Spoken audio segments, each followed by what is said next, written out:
Senator Skindell, good to see you. I appreciate this opportunity. Well, Lakewood's a great community.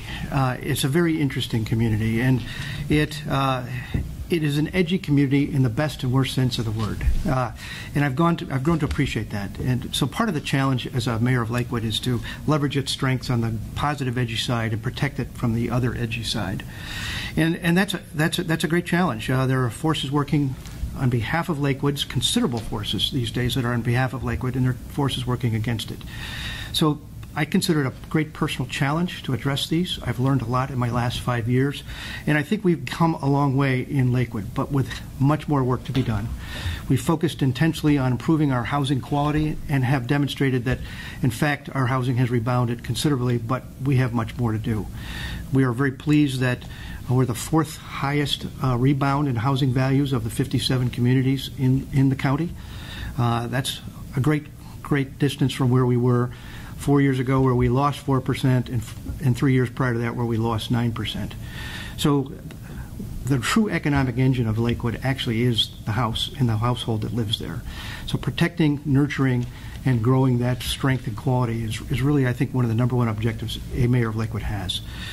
We think of 4 major goals every day. We think about vibrant neighborhoods, of which these houses live in and reside in, and the people who live there. We think about economic development, which does 2 things, strengthens the tax base and also spreads the burden off the homeowner and creates amenities for consumption by our neighbors, all within a local community.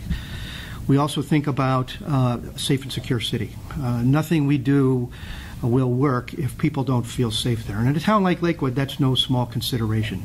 And lastly, we think about sound governance, being very good, solid stewards of taxpayer dollars. Lakewood's median household income is about $43,000, which means it's a hardworking household. And they trust their governments at all levels to be good stewards of those monies.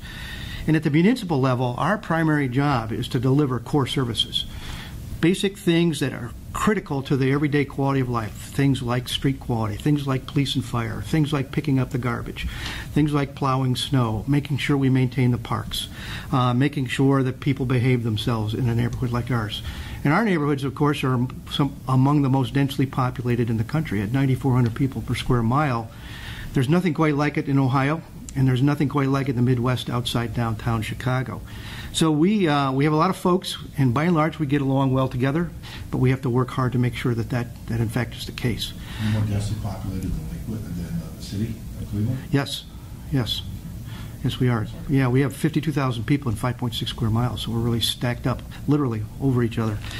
So the job of mayor really is about making sure that we perform well on a daily basis of those core services, looking for opportunities to improve, anticipating challenges, weather related or other things, and then looking ahead at the obstacles that are in front of the city in terms of hindering its quality of life advancement, and also looking at opportunities that are forthcoming.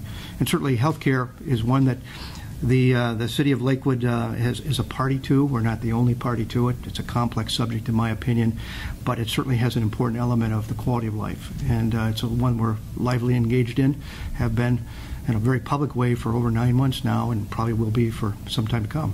And we'll get into that issue for sure. Just to clarify a couple of things on your bio, you became mayor when you were appointed after Ed Fitzgerald was elected. That's correct. Who appointed? City Council. City Council. Right, and I was a member of City Council at that point. Okay. And then you were elected this year. That's correct. That's correct.